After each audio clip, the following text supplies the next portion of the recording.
said that everybody has mental health, but not everybody has mental illness.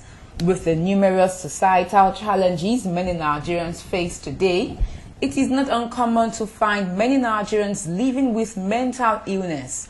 Unfortunately, many do not seek help, and when they do so from the wrong places. Bearing this in mind, the Nightingale Foundation, a non-governmental organization in Nigeria, recently organized a summit tagged the 2013 Mental Health and Addiction Summit with the theme Mental Health, Addictions and Trends Today, Management and Care Dynamics in Nigeria.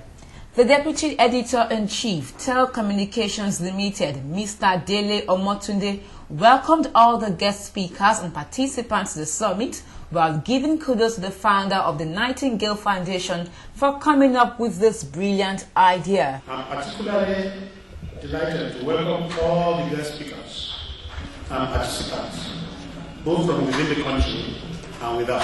When the organizers brought the idea of TEL's participation in the exercise to us, we did not hesitate to be a partner because we believed in the noble idea behind the summit and the people behind it. We hereby publicly acknowledge the passion and commitment of the Chief Executive Officer of the Foundation, Mrs. Olubukola Hazan, who, after practicing as a psychiatric nurse abroad for many years, deemed it fit to come home and help in promoting good mental health among fellow Nigerians. She was full of ideas, and we bought into her great desire to add value to mental health care in the country.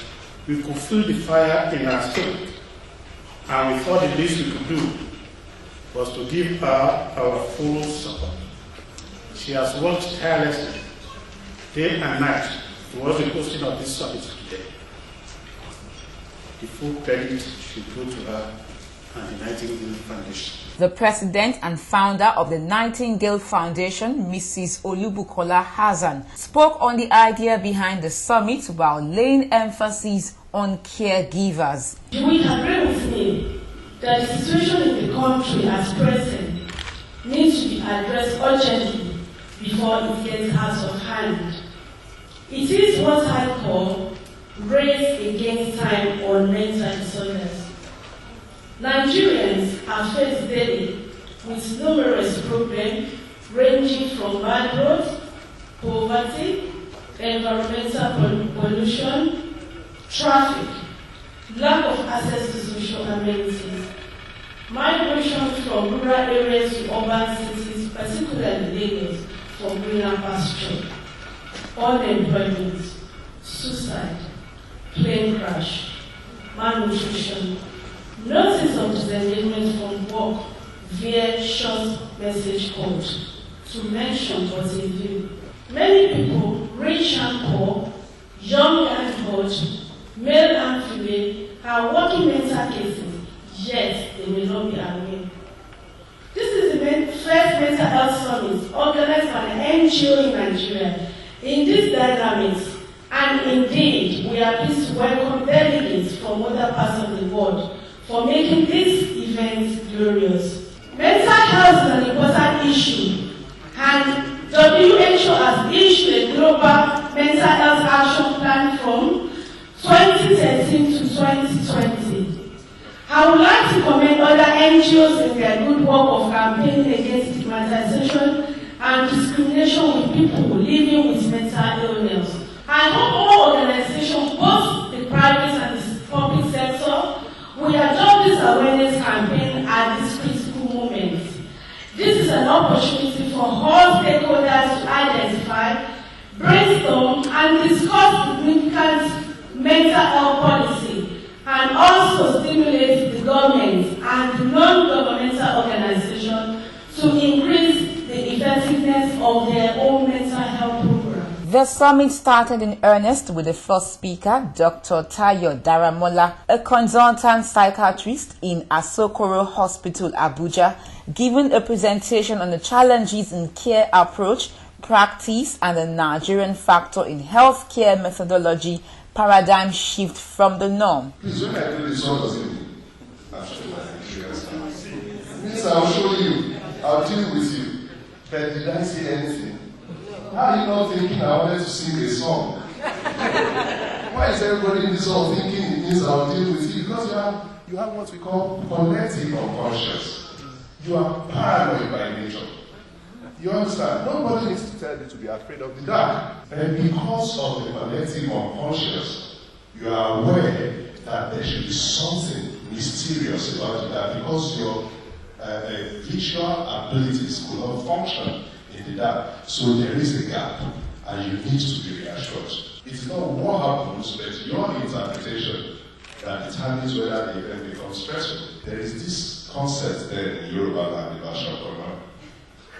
Shakona is smallpox. Just smallpox.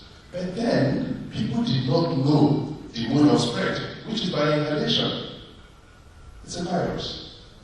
Now, the devotees of Shakona are those that have been exposed to the smallpox and now have what we call lifelong immunity. Very smart people. So, once you have been exposed once, you cannot be affected by smallpox again, which we call shotgun. So these are now the devotees. So what they do is this.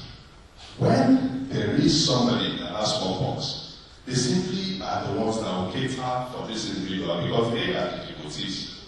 And the washings from this person, they carefully collect in the calabash and put in the gorge and store. When you have a problem with a devotee of Shakwana, which is the smallpox, all they do is either to pour that water by your house, and in those days people use a lot of thatch roof, or they pour it on your thatch roof, or hang it so that it will be dropping. And you know, when this thing dries up, you inhale it, and you get infected, and you now come down with smallpox, and they say, Shakwana has fought him. Do we get the concept? So, very smart people, very smart illness. But the Shakwana does not find people twice. Only that, of course, if you have smallpox once, you become cowed, and you only want to be rude to the devotees.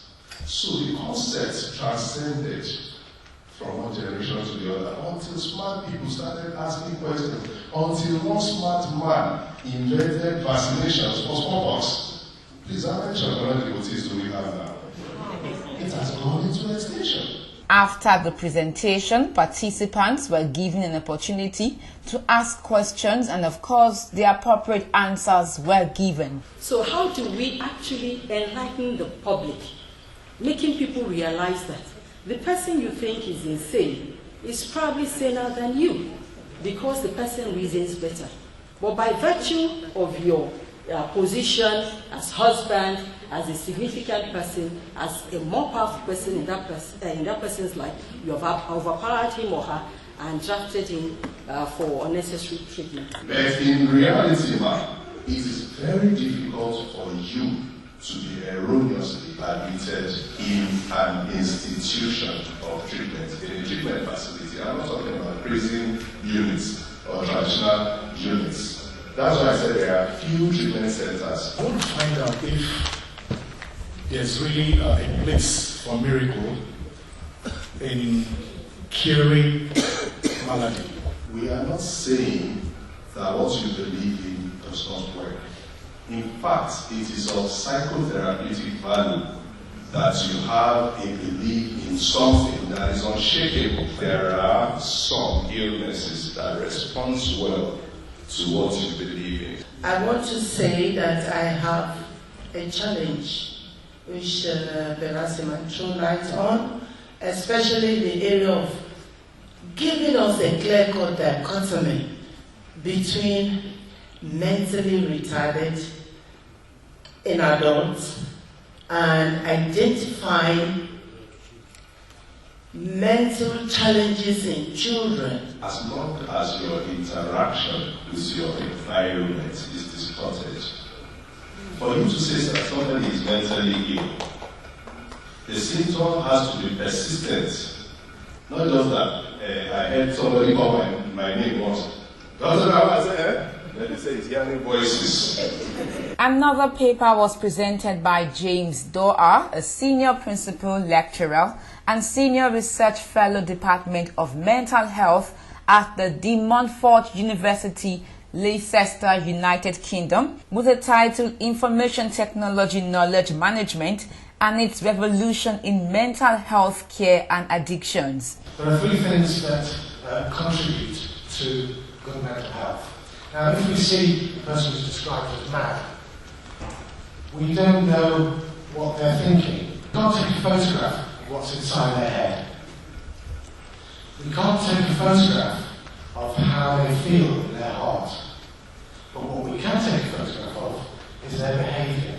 And when we think about the manifestation of mental ill health, we think about the behaviours that people present, how people act, what they say, what they do, they're the behaviours. And we try to translate those behaviours and work backwards into what the person is feeling and how they're thinking. And if we try to understand, if we interpret those behaviours and misinterpret those behaviours, we misunderstand how the person thinks and how they feel.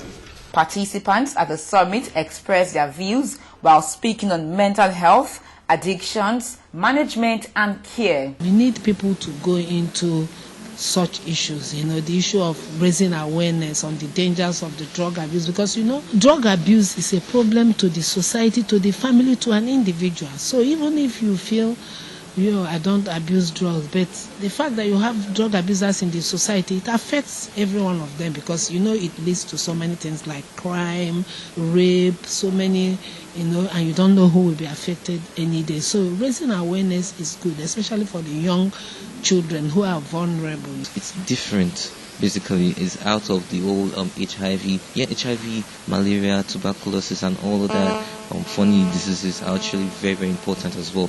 But this part, I've not really seen any summit like this stressing what the human mind actually prefer, like the addictions and all that, which is actually the main problem, basically. Because when we talk of addictions, it's sexual addictions that's going to lead to more of HIV. It's more of addictions to poverty and all this racketeering as well. So it's different, really, and I really applaud the organizers of this so-called summit. By the time you move from here to Ikeja bus stop, you see so many mental deranged people on the road. Some of them are caused by other things, but majority are as a result of drug abuse. I've been affected by smoking India hemp, ganja. It's horrible. The experience is horrible. You understand? But because when God creates you, there's some gift God will give you, and a kind of talent. You understand? But when you engage in smoking drugs, you understand? There's what called delete. The substance will delete whatsoever gift that God have given you. So those things that are deleted from my head, from my brain, you understand? I'm still trying to find something tangible to replace it with. You understand? Which is you are trying to now recreate the gift that God gave you. I was diagnosed at 27 with bipolar 2 disorder. It's chronic. It's something that you live with for the rest of. It's something that I will live with for the rest of my life. I've learned how to manage it. I've learned how to take care of myself, what to eat, what not to eat, what not to drink, how much to drink. I personally have studied it so that I know what it is that I need to do in order to stay healthy. Because of that, I've learned how to make sure it doesn't affect my current life. There is no gainsaying that the 2013 Mental Health and Addiction Summit was an eye-opener for all.